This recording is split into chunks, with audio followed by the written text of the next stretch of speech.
হেই, আমি সঞ্জু। তো বাংলাদেশে এরকম কেন হচ্ছে ভাই? মানে ওখানকার একজন বড় প্রডিউসার আরশান আদনান, তিনি কালকে একটা পোস্ট করেছে, আমাকে অনেকেই পোস্টটা পাঠাচ্ছে, পোস্টটা দেখলাম। তিনি বলছে যে আহা গো কী রেকর্ড গো, কী রেকর্ড! মানে শাকিব খান বা তুফান টিম যেভাবে এই সিনেমাটা রেকর্ড ভেঙে দিচ্ছে, তো সেটা তার সহ্য হচ্ছে না। বাট তারপরেও এত বড় কথা কেন লিখলো? কারণ কদিন আগেই তো সে শাকিব খানের সঙ্গে সিনেমা করেছে। তো এই লজিকটা আমি ধরে ফেলেছি। এটা প্রথমত হিংসা, জ্বলন, এবং দ্বিতীয়ত প্রবলেমটা হলো যখন রায়হান রাফি পোস্ট করে যে লাস্ট 25 বছরের রেকর্ড ভেঙে দিয়েছে তুফান, এই জিনিসটা ঠিক হজম হয়নি আমাদের আরশাদ আদনানের। তার কারণ হলো, তারা যখন প্রিয়তমা করেছিল, তাদের ডিরেক্টর এবং তারা মিডিয়ার সামনে এসে বলেছিলেন যে বেদের মেয়ের জ্যোৎস্নার রেকর্ড ভেঙে দিয়েছি। তো বেদের মেয়ের রেকর্ড যখন ভেঙে দিয়েছে, তখন আরও একজন ওখানকার ডিরেক্টর ঝান্টু না বান্টু, সে এটা নিয়ে অনেক কথা বলেছিলেন যে বেদের মেয়ের রেকর্ড ভাঙার মতো ক্ষমতা নেই। তো এরকমভাবে পেছনে লেগে থাকে। আর ব্যাপারটা হলো যে ওরা যখন বলছিল যে বেদের মেয়ের জ্যোৎস্নার রেকর্ড ভেঙে দিয়েছে, আর আজকে যখন তুফান বলছে লাস্ট 25 বছরে বাংলা সিনেমার রেকর্ড ভেঙে দিয়েছে, তার মানে ইজিলি তারা 10 দিনেই প্রিয়তমার রেকর্ড ভেঙে দিয়েছে। আর প্রিয়তমার প্রডিউসার এই আরশাদ আদনান, তো গায়ে তো ফোসকা পড়বেই ভাই, গায়ে তো লাগবেই। এটা সিম্পল লজিক। তো সেখান থেকেই তিনি ক্ষিপ্ত হয়ে গেছেন এবং তিনি কিন্তু উল্টাপাল্টা লেখা শুরু করে দিয়েছেন। তবে ব্যাপারটা কি বলুন তো, মানে এখানে সাকিবিয়ানদের আমি কিছু বলতে চাই।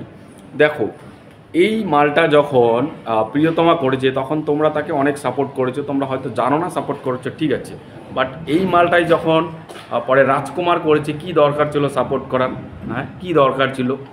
আজকে তোমরা তোমাদের বিরুদ্ধে কথা বলছে, সেই সুযোগটা, সেই জায়গাটা তোমরাই করে দিয়েছো। শাকিব খানের সঙ্গে এখন কাজ পাচ্ছে না হয়তোবা, শাকিব খান রিজেক্ট করে দিয়েছে।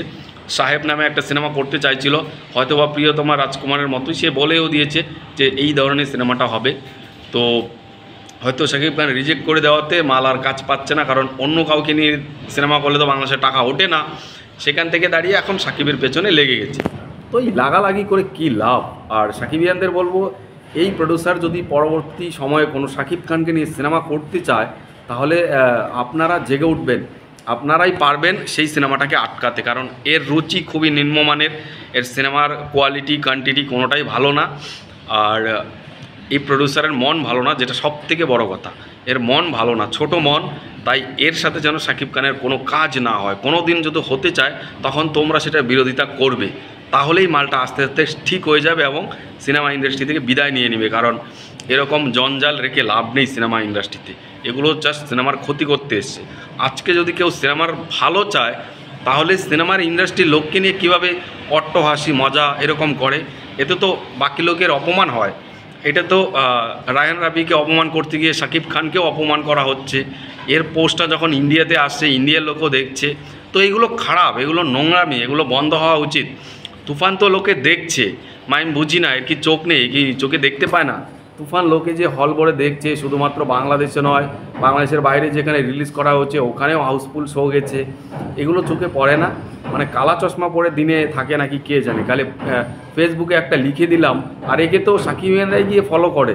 এর আপনারাই ফলো আজ বন্ধ করে দিন, কালকে এর পোস্ট কোনো রিচ পাবে না, এর পোস্ট কোথাও দেখতে পাওয়া যাবে না, তখন তো আর পোস্টই করবে না। তো সাকিবিয়ানরা যতটা ভালো করে ততটা খারাপও করে। আমি কিন্তু আপনাদেরকে বোঝাতে চেয়েছি, জানি না আপনারাও আমার কথাটা বুঝছেন কিনা, আবার আমাকে এই কমেন্টে বালচাল লিখে দিবেন। যাই হোক, ভিডিও এখানে শেষ করবো। এই নিয়ে আপনাদের কি মতামত কমেন্টে জানান। টাটা।